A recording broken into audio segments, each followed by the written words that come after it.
હાલો મિત્રો, તો હવે આપણે આવી ગયા છે એક નવી ખોજ માટે કે જે કોઈ માણસ રોગથી પીડાતું હોય કે અથવા કોઈ જનાવર જો રોગથી પીડાતું હોય, એનો ઉચ્ચાર કોઈ ન થતો હોય તો એને માટે આપણે બેસ્ટના બેસ્ટ દવા ગોતવા આવી ગયા છે જંગલમાં. તો આપણો વિડીયો જોતા રહેજો.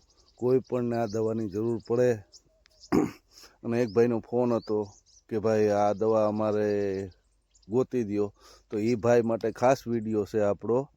તો આ વિડીયો જોતા રહેજો અને તમને હું ઔષધિ બતાવ્યા કરું છું. મિત્રો, જો આ દવા રહી, આ દવા માણસને ખરજવું કોઈ પણ ગમે એવું થયું હોય તો આ ખરજવાની માટે બેસ્ટમાં બેસ્ટ ઉપયોગ દવા છે. આના પાન લઈ પછી આને લીલા ગમે આપણે વાસણમાં શેકી અને આને હાવ બારી નાખવાના. બારી અને પછી આની આપણે જે ભૂકી બને ને એનો મલમ બનાવી લેવાનો. પછી આના ભેરું આપણે થોડુંક માખણ નાખી દેવાનું. પછી આ માખણ આપણે નાખી અને કાયમી સવારમાં સાફ કરીને જો મલમની જેમ મારીએ ને તો ગમે એવું ખરજવું હોય આનાથી મટી જાય. મિત્રો, આજ આપણે આ જંગલમાં આવી ગયા છે. આ જંગલમાં એમ થાય કે ખરેખર આમાં જો ક્યાંય ટેંડવો નીકળ્યો એટલે ગુજરાતીમાં આપણે દીપડો કહીએ તો કીકોરા ભાગવું ને એ મને પણ ખબર નથી, બરાબર.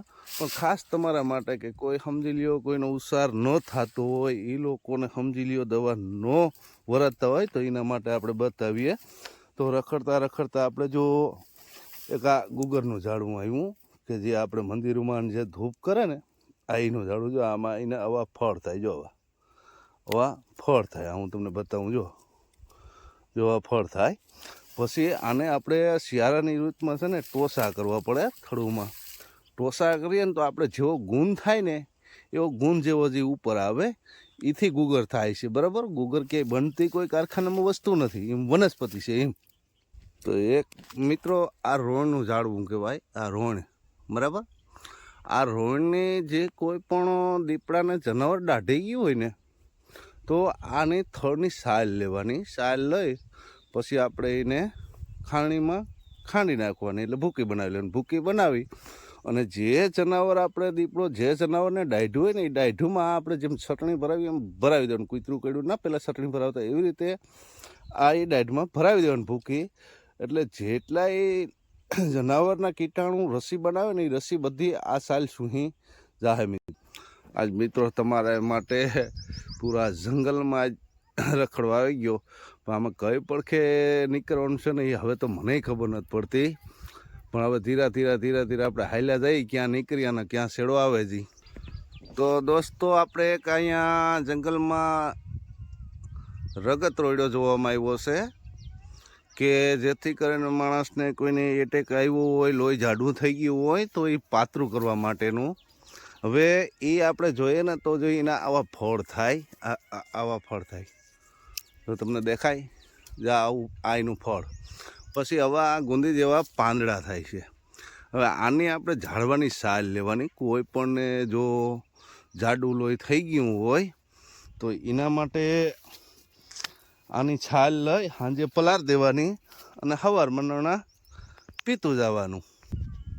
તો મિત્રો, જો એક આ ઝાડ છે. હવે આ ઝાડનું નામ આપણે જો એમ આવી શીંગું થાય. જુઓ, આને આપણે દૂધલો કહેવામાં આવે. હવે આ દૂધલાનું કામ એવું છે કે જો આની સાલ કાઢી સૂકવી અને એને કૂટેડી અને જો ફાંકી બનાવી લઈએ આપણે આની સાલની, તો જે માણસ લાંબો ટાઈમ લે ને શરૂઆતમાં કોઈને ડાયાબિટીસ હોય અને મહિનોથી 1.5 મહિનો ક્રોસ કરે તો ડાયાબિટીસ આનીથી હાવ નાબૂદ થઈ શકે છે. જો ન વરતતા હોય તો આ વાયના પાન છે. પછી આ અટાણે મોહેમ ટાણેની શીંગું થાય, નકરાની શીંગું ન જડે, બરાબર છે. પણ જો આવા પાન થાય અને બીજું એક ઈંધાણ કે તમે આ પાન તોડો ને એટલે એમાં દૂધ જેવું શીર નીકળે, એને દૂધલો કહેવાય. મિત્રો, આ જંગલમાં પૂરેપૂરો હું ફાઈ ગયો છું. પણ આમાં ક્યાંથી નીકળવું ને હજી મને કોઈ આમાં દઈશ નથી ઉજતી. આમ તો તમે જુઓ ચારીકોર જંગલ.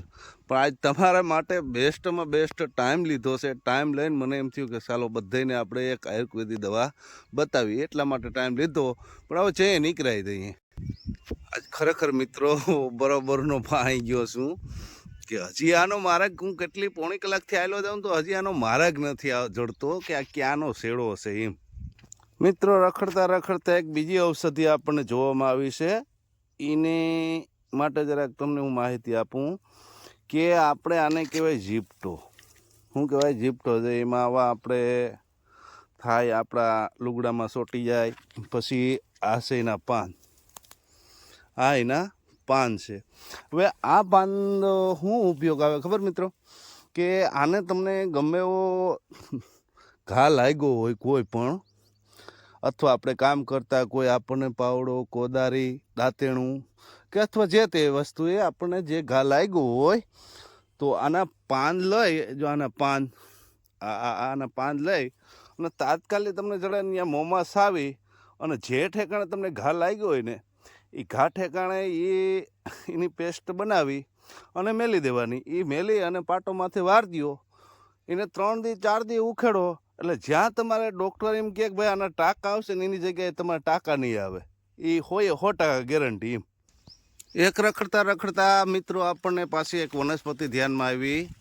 હવે આને કહેવાય હાટો. હવે આ હાટો શું કામ આવે? જો પાંદ હોય બરાબર, જો આવડું મોટું ઝાડવું થાય. કોઈ પણને જો બીજું ડખ મારે તો આનું પાન લઈ, કૂણું પાન, પછી એને અથેરીમાં સોળી અને જે એના રસના ટીપા નીકળે ને એ આપણે જે ઠેકાણા પણ વિશીએ ડંખ માર્યું હોય ને એ ઠેકાણે 2 થી 3 ટીપા મારી દઈએ ને તો વિશીની બળતરા જે અગ્નિ હોય ને એ ઓછી થઈ જાય. અને જેથી કરીને માણસને અમુકને વિશી સડતો હોય એને પણ ત્યાં રોકાઈ જાય છે એમ. હવે માન ઓ ભાઈ, આ જંગલનો શેડો આવ્યો, ન્યાલ થયા ભાઈ. આમ તો જુઓ મારા વાલા, 1.5 કલાક થઈ જવું આમાં ગયો નહીં. હવે મિત્રો માન જો બહાર આવ્યા છે, બહાર આવી ગયા પટમાં એ જરૂરી છે, પણ હજી રસ્તો કઈ પડખે છે ને હજી ખબર નથી પડતી. પટમાં આવી ગયા પણ હજી તો ક્યાંય રસ્તો તો નથી દેખાતો જ, પણ કોઈ માણસ નથી દેખાતા. પણ ધીરે ધીરે આયલા જાય દહીં માથે, ક્યાંક પણ તો રસ્તો આવી ને. ખરેખર મિત્રો હજી બીક લાગે કે આમાં દીપડો આવી છે ને તો ક્યાં જાય. હજી આનો ક્યાંય શેડો તો નથી આવતો જ.